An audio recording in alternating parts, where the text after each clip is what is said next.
കാരമുക ചിദംബര ക്ഷേത്രത്തിൽ ശ്രീനാരായണ ഗുരു നടത്തിയ ദീപപ്രതിഷ്ഠയുടെ 106ാം പ്രതിഷ്ഠാദിനം ഭക്തി നിർഭരമായി ആഘോഷിച്ചു.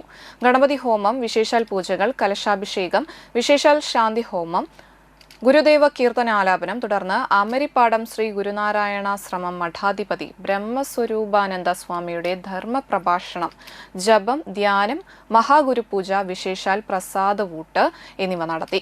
വൈകിട്ട് ദീപാരാധന, ദീപക്കാഴ്ച എന്നിവയും ഉണ്ടായിരുന്നു. ചടങ്ങുകൾക്ക് president Biju Ollekkatt, general secretary Sasidharan master Kottekkatt, treasurer Venugopalan Cherthedath, secretary Ratheesh Koonath എന്നിവർ നേതൃത്വം നൽകി. മനസ്സിലായോ?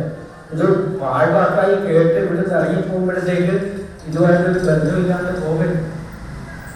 ഇവിടെ നിന്ന് കേൾക്കുന്ന ഒന്നും കളയാതെ ചിന്തിച്ചുറപ്പിച്ചുകൊണ്ട് നാളെയിലേക്ക് എനിക്ക് വഴികാട്ടിയാണ് ഗുരുവിന്റെ വാക്കുകളെന്ന് സ്വയം നിങ്ങൾ വിലയിരുത്തണം. എന്താ മനസ്സിലായോ? ആ സ്വയം വിലയിരുത്തലുകളാണ് നമ്മുടെ ക്ഷേത്രങ്ങളുടെ ലക്ഷ്യം. ഭക്തന്മാരായിട്ട് ക്ഷേത്രത്തിന്റെ നടക്കിൽ വരുന്ന വിശ്വാസികളുടെ മനസ്സിന് എനർജി നടത്തി കൊടുക്കുകയും അവരുടെ ജീവിത ബന്ധാവിലേക്ക് സ്വയം ഒരു മാർഗം സൃഷ്ടിച്ചു കൊടുക്കുകയും ചെയ്യുന്നത് ക്ഷേത്രങ്ങളുടെ ലക്ഷ്യമാണ്. ഓരോ മനുഷ്യനും മനക്കരുത്തുള്ളവരായി തീരുക. പ്രതികൂല സാഹചര്യങ്ങളെ നമുക്കുള്ളൂ, ശരിയല്ലേ? എവിടെ നോക്കിയാലും പ്രതികൂല സാഹചര്യമാണ്.